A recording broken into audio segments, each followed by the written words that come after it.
بسم الله الرحمن الرحيم صلى الله على النبي الأمي الكريم وعلى آله وصحبه أجمعين দুনিয়ার প্রতি রাসূল সাল্লাল্লাহু আলাইহি ওয়াসাল্লামের বিমুখতা কত বেশি ছিল, দুনিয়ার প্রতি কতটা অনাগ্রহী ছিলেন তার একটা নমুনা। আবি উমামা রাদিয়াল্লাহু আনহু قال قال رسول الله صلى الله عليه وسلم فرض علي ربي ليجعل لي بطحاء مكة ذهبا فقلت لا يا ربي ولكن يوما وأجوع يوما فإذا جعت تضرعت إليك ذكرتك وإذا شبعت حمدتك وشكرتك। দেখেন, দুনিয়ার নিয়ামত যত বেশি আমরা পাবো তত বেশি জবাবদিহিতা বেড়ে যায়। দুনিয়ার নিয়ামত যত বেশি কেউ ভোগ করবে তত বেশি তার আখেরাতে কি হিসাব বেড়ে যাবে। আল্লাহ বলবেন যে এই যে ঠান্ডা পানি পান করছো এটার কি শুকরিয়া আদায় করছো, এটাও জিজ্ঞেস করবে। তো এই জন্য দুনিয়ার নিয়ামত নাজ ও নিয়ামত এটা অনেক বেশি পাওয়া, এটা কোনো ভালো মানে ওই ব্যক্তির জন্য ভালো জিনিস না। যদি হক আদায় করতে পারে তাহলে সে কথা, অন্যথায় দুনিয়ার নিয়ামত যত বেশি হবে তত বেশি আল্লাহর দরবারে জবাবদিহি বেড়ে যাবে। এই জন্য আম্বিয়া আলাইহিস সালাম দুনিয়া বেশি নিতেননি, আল্লাহু আকবার।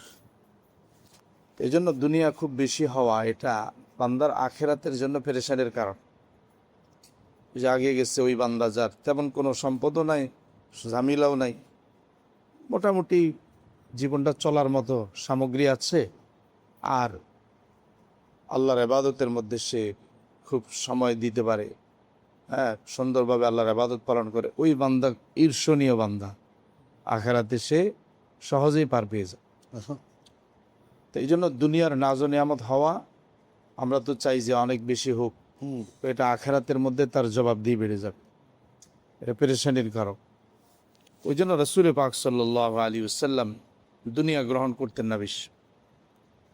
হযরতে আবু উমামা রাদিয়াল্লাহু আনহু থেকে হাদিস, তিনি বলেন রাসূল পাক সাল্লাল্লাহু আলাইহি ওয়াসাল্লাম বলেছেন, আমার রব আমার সামনে এই প্রস্তাব পেশ করেছেন যে মক্কার বিশাল যে পাথরি এলাকা আছে, মক্কার ওইদিকে পাথরের ক্ষেত আছে, মানে পুরা এলাকায় পাথর বিশাল, যে এই পুরা বিশাল পাথরি এলাকা আল্লাহ স্বর্ণ বানায় দিবেন আমার জন্য।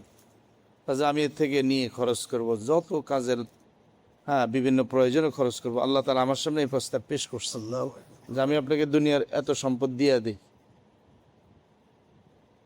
তখন নবীজি সাল্লাল্লাহু আলাইহি সাল্লাম বললেন যে আমি বললাম লা ইয়া রব্বি, না হে আমার রব, আমার এত সম্পদ দরকার নেই।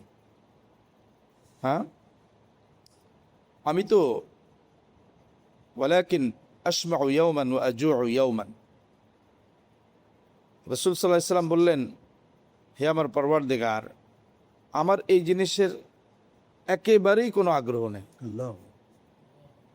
একেবারেই কোনো আগ্রহ, এমন না যে দিলের ভিতরে কোনো আগ্রহ, অকাট্যভাবেই আমি বলতেছি এগুলোর প্রতি আমার কোনো আগ্রহ নাই। আমি শুধু এতটুকু চাই যে আমি একদিন পেট ভরে খেতে পারবো, আর একদিন ক্ষুধার্ত থাকবো, এইভাবে চলতে চাই। একদিন একটু পেট করে খাবো, আরেকদিন ক্ষুধার্ত থাকবো, এরকমভাবে আমি বাস এতটুকুই চাই। তো যখন আমি ক্ষুধার্ত থাকবো তো আপনার দরবারে আমি কান্নাকাটি করব, কাকুতি মিনতি করব, নিজের অক্ষমতা প্রকাশ করব যে আল্লাহ আমার কষ্ট হইতেছে, এরকম আপনার দরবারে আমি রোনাজারি করব, নিজের এই অপারগতা আপনার কাছে পেশ করব যে আল্লাহ আমি অপারগ বান্দা। এইভাবে আপনার কাছে আমি ছোট হয়ে থাকি, একদিন ক্ষুধার্ত থাকি, আবার এভাবে আপনাকে আমি স্মরণ করব আপনাকে। আবার যখন আমি পরিতৃপ্ত হব কোন একদিন আবার খেতে পারবো, তো তখন আপনার প্রশংসা করব, আপনার তারিফ করব, আপনার শুকরিয়া আদায় করব। আমি শুধু এতটুকুই চাই, এর চেয়ে বেশি কিছু চাই। এই জন্য নবীজি সাল্লাল্লাহু আলাইহি ওয়াসাল্লামের জীবনে দেখা গেছে দুনিয়ার কোনো কি ছিল না, জৌলস ছিল না। নবীজি সাল্লাল্লাহু আলাইহি ওয়াসাল্লাম নিজের জন্য দুনিয়ার খুব বেশি উন্নতি, দুনিয়ার মানে অংশ বেশি নিজের জন্য পছন্দ করতেন না, সাহাবায়ে কেরামদের জন্য পছন্দ করতেন না। আম্মাজানদের জন্য পছন্দ করতেন না। ওই যে কারণ ওটাই যে দুনিয়ার নেয়ামত যত আমি ভোগ করব তত আখেরাতের জবাব দিয়ে বেড়ে যাবে, তত বেশি আমাকে ওখানে জবাব দিতে হবে। এমন না যে এটা ভোগ করলাম যত বেশি আর কোনো হিসেব নিকাশ নাই, বিষয়টা এমন না। জন্য বিষয়টা নবীজি এইভাবে করতেন। এই জন্য বলছেন দুনিয়ার আসল সম্পদ মানুষের কতটুকু। এক হাদিসের মধ্যে আসছে, ওয়ান উবাইদুল্লাহ ইবনে মুহসারিন قال قال رسول الله صلى الله عليه وسلم من أصبح منكم آمنا في سربه معافا في جسده قوت يومه فكأنما حيزت له الدنيا بحذافيرها। নবীজি সাল্লাল্লাহু আলাইহি সাল্লাম বললেন, তিনটা জিনিস যার থাকবে সে দুনিয়ার সব সম্পদ পেয়ে গেছে। এক নম্বর, যে ব্যক্তি সকালবেলায় ঘুম থেকে উঠে দেখে যে সে তার পরিবার পরিজনের মধ্যে নিরাপদে আছে, তার শরীরটা সুস্থ আছে, ভালো আছে, হায়াতটা আল্লাহ পাক রাখছে তার, হ্যাঁ, আপনার কোনো ধরনের শত্রুরও ভয় নাই, শারীরিক কোনো ক্ষতিও সে দেখতেছে না। সকালবেলা উঠে দেখছে এরকম, শরীরেও নিরাপদ, পরিবার পরিজনের মধ্যে সে আশঙ্কা মুক্ত আছে, এবং অন্তরটাও পেরেশান মুক্ত, অন্তরের কোনো কিনা জায়জামিলার পেরেশানি নাই, এরকম অবস্থা তার আসছে। এবং আপনার হ্যাঁ নিজের পরিবার পরিজনের মধ্যে সে খুব শান্তিতে আছে, আলহামদুলিল্লাহ। সকালবেলা উঠে দেখতেছে শত্রুর হামলার আশঙ্কাও নাই, শারীরিকভাবেও কোনো পেরেশানি তার নেই, এরকম সকালবেলা সেই নিয়ামতটা সে পেয়েছে। দুই নম্বর, এক নম্বর হলো পরিবার পরিজনের মধ্যে সে সকালবেলা উঠে দেখলো যে সে নিরাপদে আছে। দুই নম্বর, সে দেখলো যে তার শরীরটাও সুস্থ আছে, শরীরটা সুস্থ আছে, এটা সে দেখলো। তিন নম্বর, ওই দিনের খাবারটা তার আছে। ওই দিনের খাবারটা কি? আজকের দিনের চলার মতো আলহামদুলিল্লাহ ব্যবস্থা আছে। এই নিয়ামত যে পেয়ে গেছে, তাহলে শারীরিক নিয়ামত হয়ে গেল, সামাজিক নিয়ামত সে পেয়ে গেছে, নিরাপত্তার, আবার খাবার দাবারের প্রয়োজনটা একদিনের তার ব্যবস্থা আছে। নবীজি সাল্লাল্লাহু আলাইহি ওয়াসাল্লাম বলেন যে এই ব্যক্তি তো গোটা দুনিয়ার সব সম্পদই তার কাছে জমা হয়ে গেছে, গোটা দুনিয়ার সম্পদ তার কাছে জমা হয়ে গেছে। এতটুকু হইলেই আসল সম্পদ। এগুলো আসল সম্পদ, যে একজন মানুষের নিরাপত্তা, শারীরিক সুস্থতা এবং একদিনের কমপক্ষে খাবার ব্যবস্থা হয়েছে যার, সে দুনিয়ার সব নিয়ামত পেয়ে গেছে। আল্লাহ। এই জন্য দুনিয়ার কম থাকা, দেখেন খাবার দাবারের পিছনে আমাদের অনেক কিছু ব্যয় হয়, অনেক বেশি ব্যয় হয়, খানা দানা, অথচ খুব কম থেকে কম খাওয়ার মধ্যে ফায়দা বেশি। খাবার দাবারের মধ্যে খুব বিলাসিতা, জৌলস, এগুলো চলে আসছে আমাদের মধ্যে অনেক বেশি। ও কম থেকে কম খাওয়ার মধ্যে অনেক ফায়দা। বেশি খাওয়া, পেট পুরা, এটাও একটা মানুষকে কিন্তু বিলাসিতায় নিয়ে যায়। খানা ভালো খাইতে হবে, এটা খাইতে হবে, এগুলো হয়, এগুলোর পিছনে অনেক সময় দিতে হয়, তখন চিন্তা করা লাগে। আল্লাহু আকবার। তো কম থেকে কম খাওয়ার মধ্যে ফায়দা বেশি। ওয়ানিল মিকদাম ইবনে মাদি কারিবা قال سمعت رسول الله صلى الله عليه وسلم يقول ما ملأ آدمي وعاء شرا من بطن। নবীজি সাল্লাল্লাহু আলাইহি সাল্লামকে আমি বলতে শুনেছি, হযরত মিকদাম ইবনে মাদি কারিব রাদিয়াল্লাহু আনহু বলেন, আমি নিজ কানে শুনছি, নবীজি বলেছেন, মানুষ যত পাত্র ভর্তি করে বিভিন্ন বস্তু দিয়া, এই পাত্রগুলোর মধ্যে পেটের চেয়ে নিকৃষ্ট কোনো পাত্র নাই, পেটের চেয়ে নিকৃষ্ট কোনো পাত্র ভরে না আর কোনো জিনিস। যত পাত্র ভর্তি করে, অন্যান্য পাত্র ভর্তি করা ভালো বা মন্দ, কিন্তু পেট সবচেয়ে নিকৃষ্ট ভর্তি করা পাত্রের নাম। মানুষের জন্য বিহাসাবি ইবনে আদম উকুলাতুন ইউকিমনা সুলবাহু, একজন মানুষের জন্য যথেষ্ট কয়েক লোকমা খাবার, যেটা দিয়ে সে পিঠটা সোজা করতে পারে, ইবাদত বন্দি করতে পারে, দাঁড়ায়া ফরজ নামাজ পড়তে পারে, রোজা রাখতে পারে, চলতে পারে, জরুরি কাজগুলা করতে পারে, এরকম কয়েক লোকমা খাবারই তার জন্য যথেষ্ট। ফাইন কান আলা মুহালাতা, যদি এতটুকু তার না হয়, দূর খায় টিকতে পারে না, তাহলে বেশির চেয়ে বেশি পেটটা তিন ভাগ করে, আমরা যেটা বলি ফাসুলুসুন তুআমুন, তাহলে ওই পাত্রের 3/1 বেশি যেন খানা না ঢুকায়।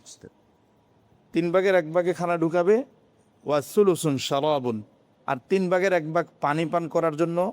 ওয়াসুলুসুন লিনাফসিহি, আর 3/1 রাখবে শ্বাস নেওয়ার জন্য, কারণ পেট পুরা লাইলে শ্বাস নিতেও কষ্ট হবে। শ্বাস নিতেও কি হয়ে যায়, কষ্ট হয়ে যাবে।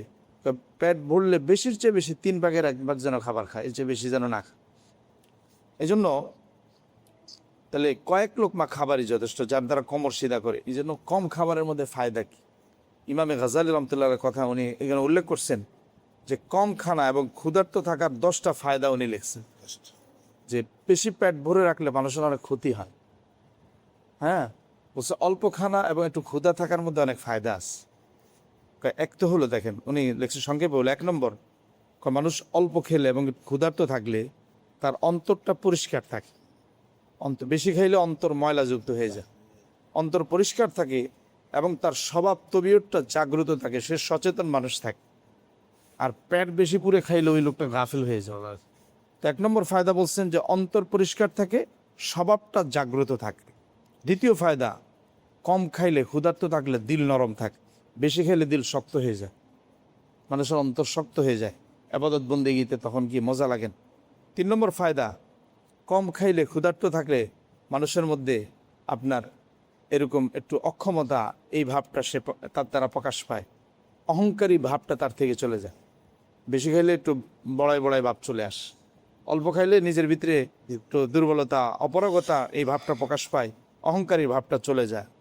4 নম্বর, কম খাওয়া এবং ক্ষুধার্ত থাকার দ্বারা হচ্ছে আল্লাহ পাকের ভয় এবং আল্লাহর আযাবের ধ্যান এটা দিলের ভিতরে জাগ্রত থাকে। আল্লাহ পাকের ভয় দিলের মধ্যে জাগ্রত থাকে, আযাবের ভয়ও অন্তরে জাগ্রত থাকে, এই খেয়ালটা আসে। বেশি খাইলে আল্লাহর আযাবের ভয়ও দিল থেকে আস্তে আস্তে চলে যায়, এগুলো মানুষ ভুলে যায়। 5 নম্বর, কম খাওয়ার দ্বারা, ক্ষুধার্ত থাকার দ্বারা সমস্ত গুনাহের চাহিদা মরে যায়। পেট পুরার থেকেই মানুষের গুনাহের চাহিদা তৈরি হয়, বিভিন্ন গুনাহ করবে, এটা করবে, সেটা করবে, অমুকরে মারবে, ধরবে, কাটবে, আরও বিভিন্ন কাজকর্ম আছে। এটা পেট পুরলেই মানুষ এগুলা করে। যেই লোকের পেটে ভাত নেই, হ্যাঁ আবার মারামারি করার টাইম আছে, কথা বুঝে আসছে না? এই যে কম খাওয়ার মধ্যে ক্ষুধার্ত থাকার, এটা আরেকটা বড় ফায়দা, সমস্ত গুনাহের খায়সাত, এই আগ্রহ, এগুলা মরে যায়। 6 নম্বর ফায়দা, কম খাইলে ক্ষুধার্ত থাকলে বেশি ঘুম থেকে বাঁচা যায়।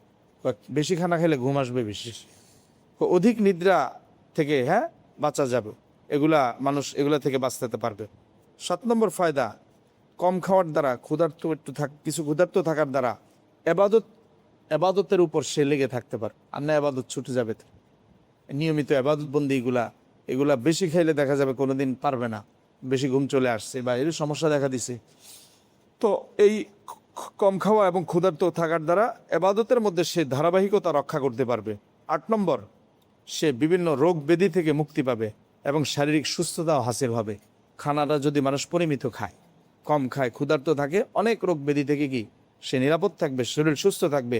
9 নম্বর, আপনার কম খাওয়া এবং ক্ষুধার্ত থাকার যার অভ্যাস আছে, তো এই লোক অনেক বেশি তখন সঞ্চয় করার কষ্ট থেকেও নিজেকে বাঁচাইতে পারে। কারণ খাবার বেশি হইলে তো তখন ওই আয়ও বেশি করতে হবে, কষ্টও বাড়াইতে হবে, তো এই কষ্ট থেকে তখন সে নিজেকে বাঁচাইতে পারবে।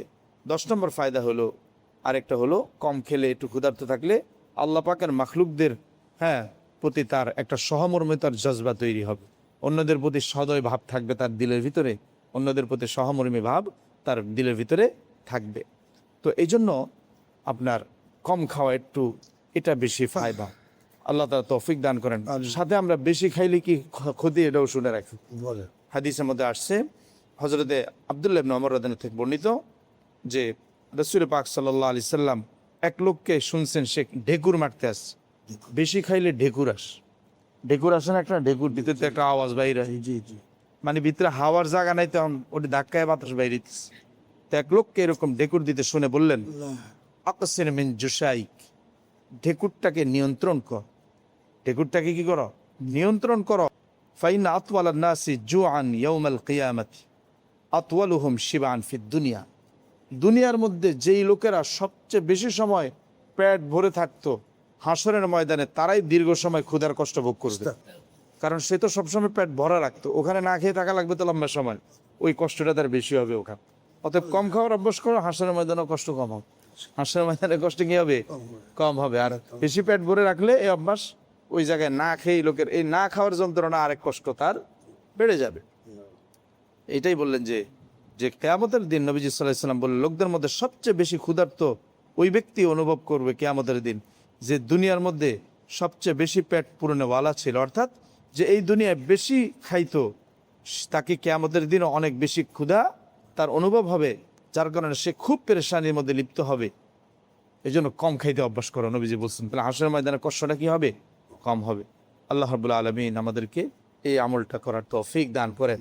ইবাদত বন্দি এগুলোর ব্যাপারে যে গাফলতি হয়ে যায়, আসলে বেশি খাওয়ার দ্বারা অনেক ক্ষতি হয়ে যাচ্ছে, এগুলো আমরা নিয়ন্ত্রণ করে চলার তো যতটুকু প্রয়োজন। আমাদের এখন যারা বিজ্ঞ ওলামায়ে কেরাম, হযরত থানভী রাহমাতুল্লাহ বলতেন যে একসময় কম খাওয়ার কথা বলা হইতো, তো আমাদের এখন হলো যতটুকু আমরা খেলে চলে, শরীরে শক্তি থাকে, কাজ করতে পারি, ইবাদত করতে পারি, অতটুকু খাবো, অসুবিধা নাই। বাকি ওই যে অতিরিক্ত খাবার, যেটা খাওয়ার দ্বারা আসলে আমার ফায়দা নাই, ওগুলা থেকে পরিহার করে চলার কথা বলা হয়েছে। আল্লাহ তাআলা এই ব্যাপারেও আমাদেরকে দ্বীনের দিক নির্দেশনা মেনে চলার তৌফিক দান করেন। সুবহানাকাল্লাহুম্মা বিহামদিকা আশহাদু আল্লা ইলাহা ইল্লা আনতা আস্তাগফিরুকা ওয়া আতুবু ইলাইক। আসসালামু আলাইকুম ওয়া রাহমাতুল্লাহি ওয়া বারাকাতুহু।